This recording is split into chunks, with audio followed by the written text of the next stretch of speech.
Hello everyone, welcome to my channel Edu2Fly. In this video, we are going to study the foreign exchange rate. This is the part 2 of the video. In the previous video, we discussed about the meaning of foreign exchange and the foreign exchange rate system and also the types.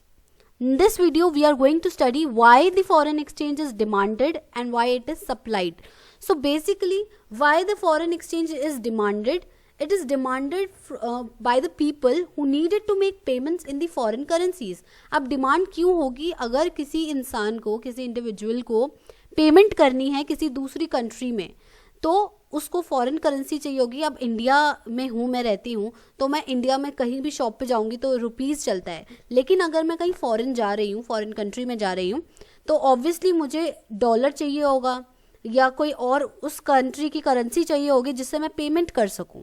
तो इसीलिए demand होती है foreign exchange की. First of all import करने के लिए goods and services की, tourism के लिए भी होती है. अगर मैं बाहर कहीं जाती हूँ फॉरेन कंट्री में तो मुझे उसकी करेंसी चाहिए होगी. या फिर यूनिलेटरल ट्रांसफर्स जो मुझे करने हैं अपने किसी रिलेटिव को, किसी फ्रेंड को फॉरेन में, तो उसके लिए भी फॉरेन करेंसी की डिमांड होती है. या फिर परचेज करना है मुझे कोई एसेट फॉरेन कंट्री में. इन सब चीज़ों के लिए फॉरेन एक्सचेंज डिमांडेड होती है. अब आजकल फॉरेन एक्सचेंज की डिमांड राइज क्यों हो रही है, उसका रीज़न हम देख लेते हैं. When the price of foreign currency falls, जब भी किसी फॉरेन करेंसी का प्राइस फॉल होता है, imports from that countries become cheaper. अब फॉरेन करेंसी की जो प्राइस है वो कम हो गई है, तो मैं वहाँ से उस फॉरेन कंट्री से ज़्यादा इम्पोर्ट कर सकती हूँ गुड्स. सो इम्पोर्ट इंक्रीज हो जाएंगे और हेंस डिमांड भी इंक्रीज होगी. फॉर एग्जाम्पल, अगर $1 का प्राइस पहले 60 था और अब 55 हो गया है, then the imports from the USA will increase as the foreign goods और the American goods will become relatively cheaper, and it will also raise the demand for US dollar.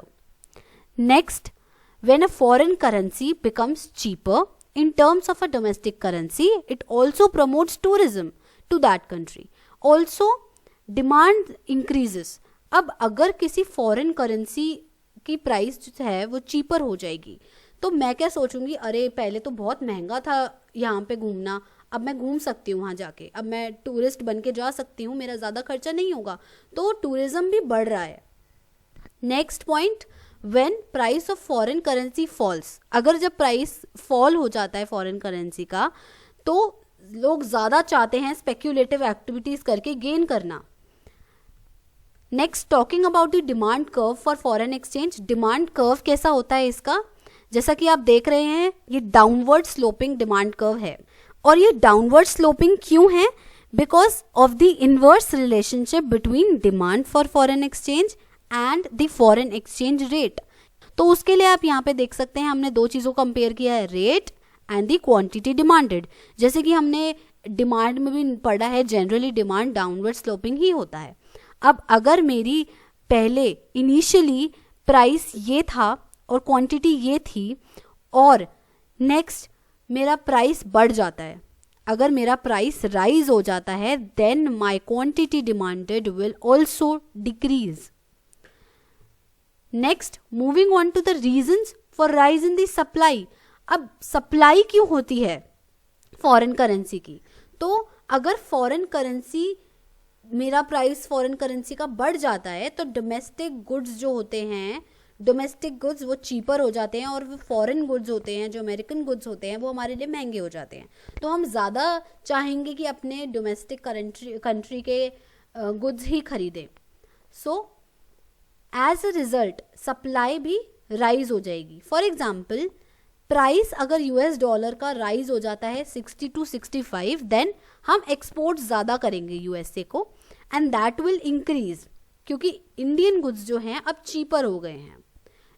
Alright, now next point is when the price of foreign currency rises. जब foreign currency का price rise होता है, तो FDI यानी कि foreign direct investment from the rest of the world also increases, जिससे कि ultimately supply of foreign exchange increase होगी. Next point, when the foreign exchange या फॉरेन करेंसी का प्राइस जो है राइज होता है, then the supply of the foreign currency also rises as the people wants to make gains from speculative activities. Speculation करते हैं लोग, स्पेक्यूलेटिव एक्टिविटीज में इन्वॉल्व होंगे ताकि उनको गेन हो सके। ये पॉइंट हमने डिमांड में भी देखा था। Next moving on to the supply curve of the foreign exchange. So यहाँ पे आप सप्लाई कर्व देख सकते हैं, it is upward sloping. Supply curve upward sloping होता है because of the positive relation between the supply of foreign exchange and the foreign exchange rate. तो यहाँ पे भी डिमांड की तरह रेट और क्वांटिटी सप्लाइड में हम रिलेशन देखते हैं। जैसे कि हमारा प्राइस ये था इनिशियली एंड क्वांटिटी हमारी ये थी इनिशियली। अब जैसे ही हमारा प्राइस राइज हुआ, हमारी क्वांटिटी भी क्या हो गई, इंक्रीज हो गई। सो हमारा स्लोप अपवर्ड है। सप्लाई कर्व का स्लोप क्या है, यहाँ पे अपवर्ड है। Next, determination of the foreign exchange rate. अब फॉरेन एक्सचेंज रेट है वो कैसे डिटर्मिन करते हैं। Exchange in a free market is determined at a point where demand is equal to the supply. अब डिमांड इक्वल है अगर हमारी सप्लाई के, तो देन हमारा इक्विलिब्रियम हमने गेन कर लिया है। अब इसका डायग्राम देख लेते हैं जरा हम।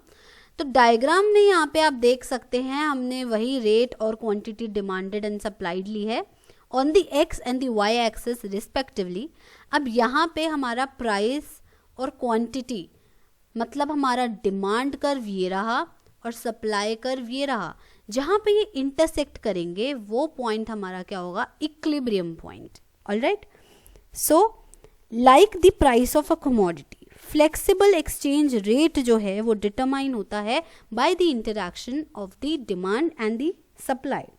सो इक्विलिब्रियम एक्सचेंज रेट कहाँ पे डिटरमाइन होगा, जहाँ पे ये दोनों डिमांड और सप्लाई इंटरसेक्ट करेंगे। तो आप जैसे डायग्राम में देख सकते हैं, डी जो है हमारा, डी डॉलर जो मैंने लिखा हुआ है यहाँ पे, that is the demand and S dollar is supply. Both the curves intersect at a point E and the equilibrium exchange rate is hence determined at this point. All right, now if we look at this diagram, पहले हमने exchange rate की बात की थी। अब इस diagram को अगर हम देखते हैं तो हमारा रेट ऑफ एक्सचेंज जो है हमने y एक्सिस पे लिया जैसे हम पहले लेते थे, और यहाँ पे डिमांड एंड सप्लाई लिया। अब नॉर्मली हमारा इक्विलिब्रियम यहाँ पे है जहाँ पे हमारी डिमांड और सप्लाई जो है वो इंटरसेक्ट कर रही है। तो यहाँ पे मेरा आर रेट होगा, और जैसे ही मैं यहाँ पे जाऊंगी दैट इज एक्सेस सप्लाई। यहाँ पे सप्लाई मेरी ज़्यादा है और डिमांड मेरी कम है, क्योंकि सप्लाई जो है मेरी राइट साइड पे, अगर ध्यान से देखें तो हम मीन सप्लाई हमारी ज़्यादा है। तो इस पार्ट को मैंने यहाँ पे क्या लिखा है, एक्सेस सप्लाई।